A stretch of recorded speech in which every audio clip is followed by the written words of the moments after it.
Lesson 2-4, writing linear equations. So in this lesson, by the time we're done, we should be able to write a linear equation in point-slope form using 2 points. We should also be able to write an equation of a line parallel or perpendicular to a given line or equation. So to start with, we're going to have our definitions again. So forms of the equation, we have standard, slope-intercept, and point-slope. So in standard form, our equations are going to look like this, where a, b, and c are going to be integers, and a is always positive. Okay? So now remember, when we were classifying numbers, an integer is a positive or negative whole number.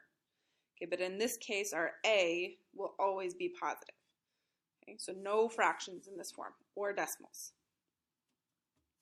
Our next form is slope-intercept, so y equals mx plus b, or if we're in function notation, we'll have f of x equals mx plus b. So typically this form is going to be used to graph, identify slope and the y-intercept really easily, and we can also write equations if we know the slope and the y-intercept. Okay, so again, that kind of comes from the name. So if we know slope, we know y-intercept, we can always write it in this form. And then our third one is point slope. Now when we're looking at this, we have y minus y1 equals m times x minus x1. So this y1 and x1, that comes from a point that you're either given or you find on a graph. Okay. So it's the point x1, y1. And then m is the slope. So when we're using this form, we're substituting into the y1, the x1, and the m. So the y and the x are going to stay as part of your equation. Now with point slope form, again, so from the name, we need a point and we need to know the slope. And typically when we write equations, whether it's from a point and a slope, or even if we have 2 points, we always start in this form. And then we can switch it to either be in slope-intercept or into standard form. So remember, when we're looking at these 3 different forms, if we're talking about the same equation, so if we switch between these forms, they all mean the same thing. So we have to think about it in terms of a big graph. So if we look at a graph and we take information on it, we can go between these forms and all those equations mean the exact same thing. They represent the same line.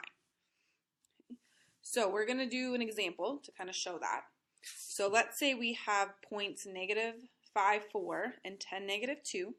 We're going to write an equation in each form. Now before we can even write an equation, we have to know the slope. So that's going to be our first step on this. So anytime you start with 2 points, you have to find the slope. Okay, so I'm just going to put a 1 here. So find slope. So to find the slope, this is our x1, y1, and then x2, y2. So we're going to use our slope formula.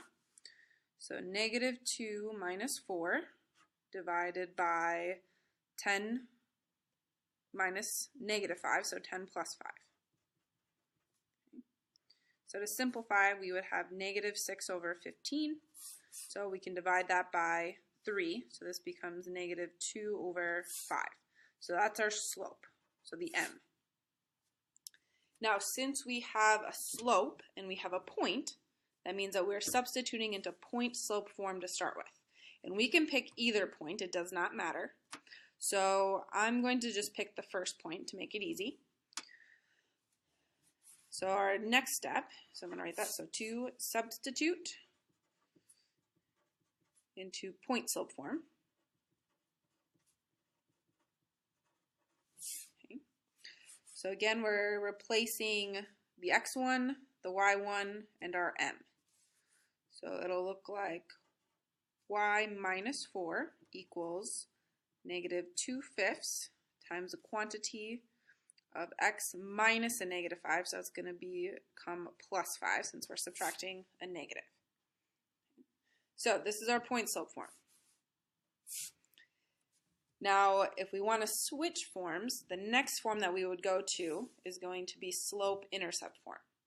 Okay, so we're going to go from point slope to slope-intercept. Okay, so 3, switch to slope-intercept. So to do that, that means that we have to distribute to start with. So we're going to take negative 2/5 times x, then negative 2/5 times 5. So we would have y minus 4 equals negative 2/5 x.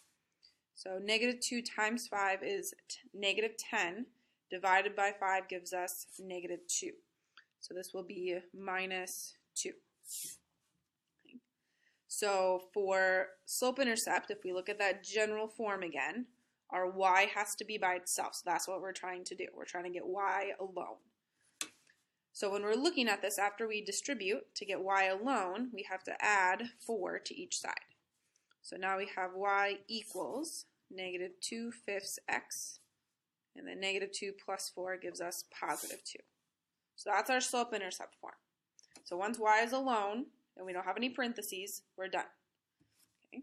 So when we're looking right now, we have two forms. We have point slope, slope-intercept. Now again, if we were to graph this, these two equations represent the exact same line. Okay, so continuing, we need to write it in standard form. Okay, so that'll be our fourth step. So switch to standard. Now if we go back up and look at our standard form equation, okay, we have x and y on the same side, and we need to have all whole numbers. A has to be positive. The signs on B and C don't matter. So when we're looking at this, from this form to go to standard, x and y have to be on the same side. So that's what we're going to do next. We're going to move our x to be on the same side as y. So in this case, we're going to have to start by adding our 2/5 x. Okay, so when we add it, it will become a positive 2/5 x plus y equals 2. So we have x and y on the same side. So now we have to get rid of this fraction. So anytime we want to get rid of a fraction, we have to multiply by whatever the denominator is. So that means I'm going to multiply everything in my equation on both sides of my equal sign by this denominator of 5. So we're going to distribute that to everything. So when we do that, we would take 5 times 2, which is 10, divided by 5 gives us 2. So that would be 2x. Distribute to the y, so that's going to be plus 5y. And all the way to the 2, so that would give us 10. So when I'm looking, x and y are on the same side. We have all whole numbers, and our x is positive. So we know that this is our standard form equation. Okay, so again, looking at this one, and this one, these three different forms, again, all represent the same exact line if we graph it. So to kind of show you what I mean, if we graph these 2 points, because all these equations came from these 2 points, so if I'm going to make my x scale by 5s here, since I don't have a lot of space. So 5, 10, and then negative 5. I'm going to make my y scale by 2s, so 2, 4, and we would have negative 2 there. So this first point is at negative 5, 4, and then our second point is at 10, negative 2. Okay, so again, here's our graph. So these three equations right here, so point slope, slope-intercept, standard, all represent this line right here. And the different forms have different uses. So it's important that we know how to switch between all three of those.